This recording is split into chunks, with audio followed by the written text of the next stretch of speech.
آپ دیکھ رہے ہیں ڈرامہ سیریل تمہارے حسن کے نام۔ اگر آپ کو ہماری یہ ویڈیو اچھی لگے تو ہمارے چینل ڈرامہ سیریز کو سبسکرائب کریں، دبائیں گھنٹی کے بٹن کو نئی ویڈیو سب سے پہلے پانے کے لیے۔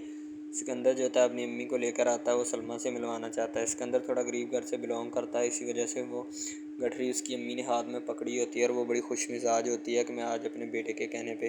کسی لڑکی سے ملنے کے لیے آئی ہوں، ٹھیک ہے۔ شاید اس کے دل میں یہ خیال ہوگا کہ میں اپنی امی کو ملوا دوں تاکہ میری امی کو بھی یاد رہے، میں دوبارہ اس سے شادی کر سکوں۔ سلمیٰ جو ہوتی ہے وہ بھی بڑی خوش ہوتی ہے کیونکہ وہ پینٹنگز کا کام کرتی ہے، اس کے اندر بھی پینٹنگز کا کام کرتا ہے، تو اسی وجہ سے سلمیٰ جو ہوتی ہے نا اس کے ساتھ بہت زیادہ اٹیچ ہوتی ہے اور اس کے ساتھ یعنی کہ گرل فرینڈ سے لے کر شادی والا ماحول بن چکا ہوتا ہے، ٹھیک ہے۔ تو وہ دونوں بڑے خوش ہوتے ہیں ایک دوسرے کی زندگی کے ساتھ، ٹھیک ہے، یعنی کہ روز کالج جاتے ہیں، اپنے کام سے کام کرتے ہیں، ٹھیک ہے، کسی کی باتوں میں انٹرسٹ نہیں لیتے، بس آپس میں ہی لگے رہتے ہیں، ٹھیک ہے۔ سلمیٰ اور اس کی دوست جو ہوتے ہیں وہ دیکھ رہی ہوتی ہیں کہ سکندر اور اس کی امی جو ہے نا وہ دونوں ان کی طرف بڑھ رہے ہوتے ہیں، ٹھیک ہے، اسی وجہ سے وہ بڑی خوش ہوتی ہے۔ سلمیٰ اپنی دوست کے ساتھ کھڑی ہوتی ہے اور وہاں پہ ان کا انتظار کر رہی ہوتی ہے سکندر اور اس کی امی کا، کیونکہ سامنے سے وہ آ رہے ہوتے ہیں، شاید اسی وجہ سے وہ انتظار کر رہی ہوتی ہے۔ سلمیٰ کی دوست بتاتی ہے کہ وہ سکندر اور اس کی امی جو ہے نا وہ دونوں وہی نہیں لگ رہے، ٹھیک ہے، تو اسی میں سلمیٰ کہتی ہے ہاں وہ ہے تو وہی دونوں، ٹھیک ہے، چلو دیکھتے ہیں، قریب آ ہی جانا ہے ان لوگوں نے، جیسے وہ قریب آئیں گے ہم ان لوگوں کو دیکھ لیں گے، یعنی پہچان لیں گے، ٹھیک ہے۔ تو سلمیٰ جو ہوتی ہے حواس باختہ ہوئی ہوتی ہے، اسے کسی چیز کی پرواہ نہیں ہوتی کیونکہ سکندر کا ساتھ اس کے ساتھ ہوتا ہے، شاید اسی وجہ سے وہ اتنی حواس باختہ ہوتی ہے، نہ کسی کی بات سنتی ہے، نہ کسی بات کرنا چاہتی ہے۔ اس کی دوست جو ہوتی ہے نا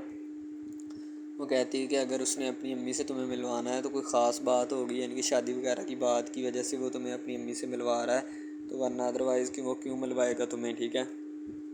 تو اس کی دوست کہتی ہے ہاں لگتا تو مجھے بھی کچھ ایسا ہی ہے، باقی دیکھتے ہیں کیا ہوتا ہے نیکسٹ، ٹھیک ہے۔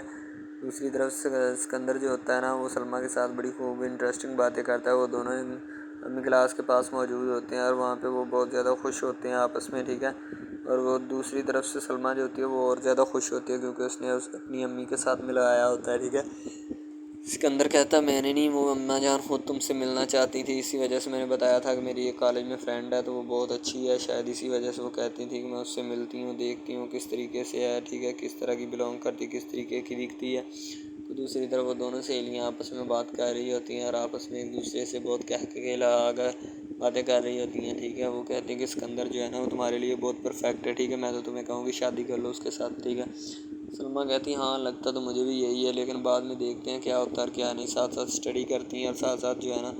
سلمیٰ کی دوست جو ہے نا وہ انٹرسٹنگ باتوں میں بھی اپنا حصہ لے رہی ہوتی ہے، ٹھیک ہے۔ ظاہر سی بات ہے اسے ان سب باتوں میں مزہ آ رہا ہوتا ہے، شاید اسی وجہ سے سکندر جو ہوتا ہے نا وہ اپنی امی کو جب لینے جا رہا ہوتا ہے تو اس کی امی اس کا منہ چومتی ہے۔ ظاہر سی بات ہے اولاد جو ہوتی ہے نا وہ ماں باپ کے لیے بہت ہی اچھی ہوتی ہے اور قیمتی ہیرا ہوتی ہے، چاہے وہ لاکھ برا گناہ کر دے لیکن پھر بھی ان کے لیے ہیرا ہی لگتی ہے۔ سکندر کی امی جو ہوتی ہے نا وہ سکندر کا منہ چومتی 2-3 دفعہ، ٹھیک ہے، اور کہتی ہے کہ بیٹا تو میرے لیے ایسا قیمتی ہیرا ہے جس کو میں ساری زندگی میں تلاش کرتی رہوں تو نہیں ملے گا، ٹھیک ہے۔ تو لیکن پھر بھی وہ اسے مل ہی جاتا ہے۔ سکندر کی امی جو ہوتی ہے نا وہ بڑی خوش مزاج ہوتی ہے اور وہ بہت زیادہ تعریف کرتی ہے سلمیٰ کی، کہتی ہے کہ سلمیٰ جیسی لڑکی کی جس کے نصیب میں جائے گی